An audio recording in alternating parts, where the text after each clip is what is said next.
Hello humans, it's just Martine, and today we're going to be tackling the first half of the 2024 Buzzwordathon challenge. Kayla from Books and Lala comes up every year with these 12 buzzword prompts about book titles, and every year in some way I like to partake. As I've done sometimes in the past, I'm splitting this video into 2 parts, one today, one tomorrow, because 12 prompts and 12 books, that's so much to put in one video.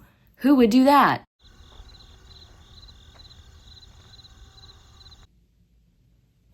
So without further ado, let's head back to January and see what I read for the first buzzword prompt this year. In January, the word was like every version of there, basically, and so I read There's Always a Catch, and I ended up giving this 4 stars purely because it was absolutely fun and charming. In this one, we're following this girl. She lives on this really tiny island that basically her grandparents bought and founded the town on, and it's like Christmas themed.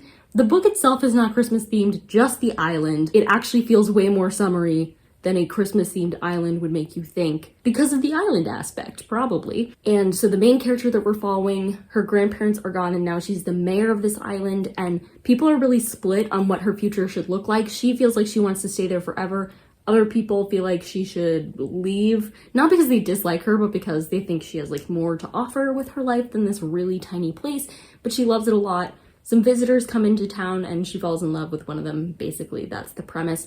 Just really enjoyed it. A fun, good time. Really liked the atmosphere. I do love a small town book, especially like it feels like the smaller the town, the better the book, almost. So I just had a blast reading this. For the February prompt of positive words, I read Gender Euphoria, which I'm giving 5 stars. This is a nonfiction anthology collection of essays, if you will, edited by Laura Kate Dale, but written by many different authors. Laura Kate Dale does have the most essays in this because I think she was like filling in the gaps where they needed more, but there are writers with all different types of gender identities and experiences with the world from all over. And I just really loved this book. I thought it was so well done, so well compiled, and it was very wholesome. In the introduction, Laura makes the point that stories about trans bodies are usually very sad, and those are the things that we focus on when we think about transitioning and gender identity and all of those things. But there is a very particular type of happiness that accompanies the experience of transitioning, for instance, or finding yourself in your own body, the feeling of gender euphoria. And so this collection focused around and revolved around the idea of the happiness that comes in trans lives. I love all the flags on it. I think it's so cute and pretty, and it's from like a very small press that actually picks which books get printed based on crowdfunding. I just had to go with this book for the theme of positive words because it's not just a positive word, but a positive book, a positive idea, a really impactful work. So I'm glad I gave this one a go. The February prompt was character names, so I read The Inevitable Collision of Birdie and Bash, which I always say wrong. I always try and say The Inevitable Collision of Bash and Birdie because I feel like that sounds better than the actual title does. And much like the title has left us some things to desire, this book left me wanting something else from it, and I'm giving it 2.5 stars. I was already slightly unsure about reading this book because I had started it a couple of years ago, read 1 chapter, and then never picked it up again, which is like maybe not the best sign for how much I'd enjoy the book overall, because I am not a big stopper of reading books. But I picked it up again and I read it, and yeah, it was just okay. I feel like this was so messy, but not in the like endearing way that's good to watch characters grow. So basically this is a YA contemporary. We're following these 2 characters. Birdie is this like nerdy girl. Yeah, that's all I can describe of her. And then Bash is this dude. His mom's really sick, and so he's basically taking care of himself now. Money is tight. His life's kind of a mess, but he's trying to get by. And then in a way that I won't necessarily describe, their lives collide. I mean, first they meet at a party, but then they go their separate ways. And then something really terrible happens that involves both of them, except they do not know that the other one is involved. Even once Bash learns that Birdie is involved in this thing, Birdie takes the whole book basically, not knowing that Bash was involved in this thing. You'll get it if you read the book. And that just made this really hard to read, and made it so that I wasn't rooting for them as a pair at all. Because not only was this something that I was like, I'm not sure you can come back from that, but also in order to try and distance himself from her so that she would not find out about this, he was just a jerk. And so the fact that she kept pining for him and like ultimately fell so hard for him when he did literally nothing charming at all or even nice was very confusing, especially because I feel like that didn't fit with who she was as a character. So anyway, some interesting things happen in this book, but overall it was not my favorite. But I'm probably gonna unhaul this book now, so.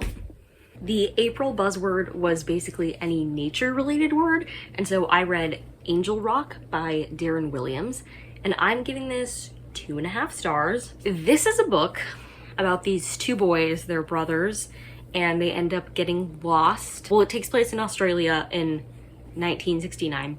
So these two boys get lost around this little town, and then a couple days later, one of them shows up, but not the other, and that sounds so much more dramatic than this book actually is. And it's been a little while since I finished this book, and I can confidently say I have no idea how this ended because I completely forget what happened because it just didn't matter to me. It just didn't hold my attention.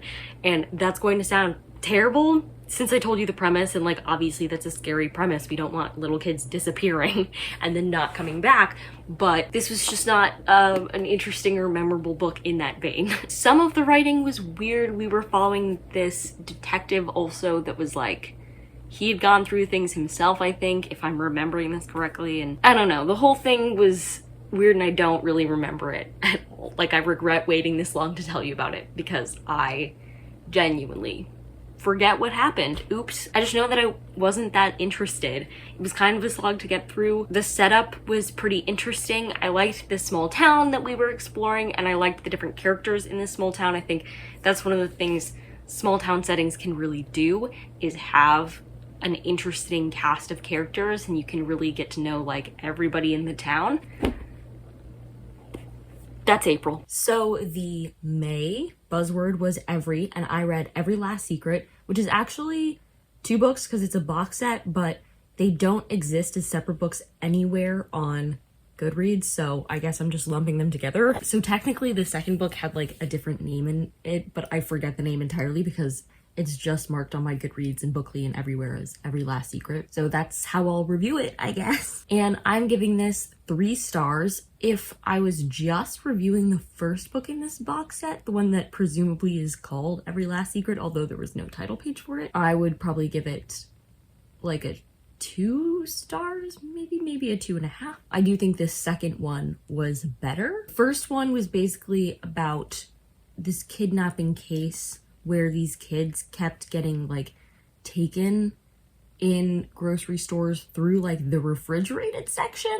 We're mainly following a detective who like had said this is going to become like a pattern and you're gonna be sorry when like another kid disappears and you did nothing about it. And so sure enough, when another kid disappears, she's brought onto the scene and she's like, I heckin' told you.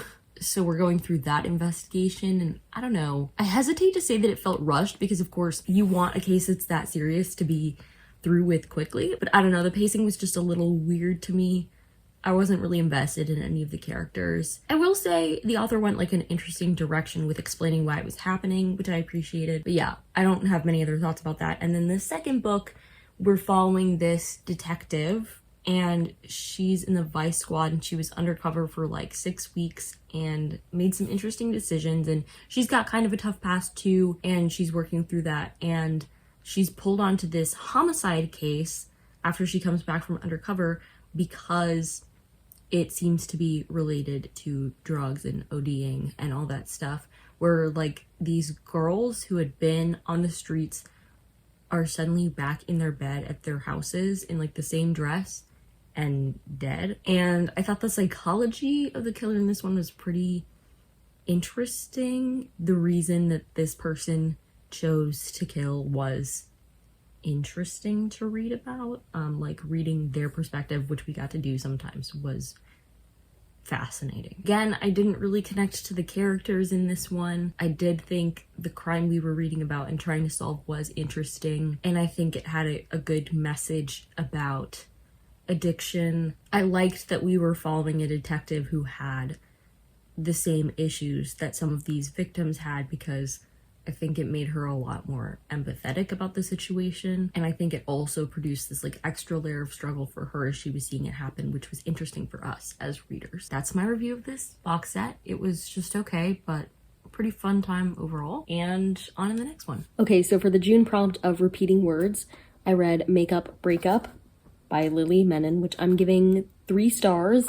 The concept was really interesting. We are mainly following this woman, and she is developing this app called Makeup, which is supposed to help people get over their fights in their relationships and stay together. And she's enemies with this guy who created this app Breakup, which is supposed to help people professionally break up, like to give them the message that they're being broken up with and have like a clean break. They had a dalliance at a tech conference before their apps ever came out, and now they're enemies. It's just a basic enemies to lovers with this like tech startup thing in the background. He's very successful with his business. Her business is struggling right now. They're interesting characters and interesting setup, but I was getting really annoyed by the end. One, because I thought that some of the plot points near the end were just like so random. 2, I don't think I was rooting for their relationship at all. Like some of the conversations they had with each other, I was like, I don't think you two should be together. Even their confession at the end, their like love confession after the 3rd act breakup,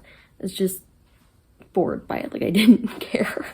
So the setup was good, but the follow through was not. Even like 50 pages away from the end, I thought I was going to give it a 3.5, and then I read the last 50 pages and was like, nope, 3 it is. And that's the last one for this vlog. So off to the outro we go. That's the end of part 1. So if you like this video, go ahead and give it a big thumbs up and comment down below. Did you participate in the Buzzwordathon this year? If so, what was your favorite book you read for the first half of the challenge? And subscribe for more bookish and college lifestyle content. And until next time, bye humans, bye!